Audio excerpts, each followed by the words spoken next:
it's not a medical test, it's not used for medical diagnosis. There's no real requirement for live blood practitioners to be medical practitioners. There's no need for a medical background. It is a test that's used mainly within the field of natural medicine. Any practitioner involved in any type of modality in natural medicine or nutrition will be able to utilize live blood analysis and will benefit from it.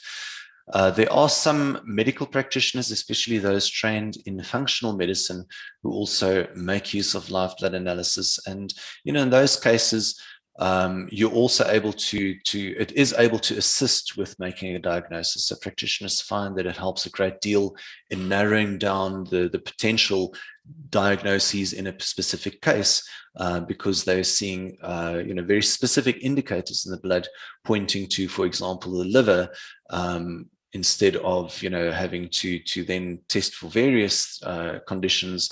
They can simply test for, what is the most likely issue, as based on what they saw in the blood.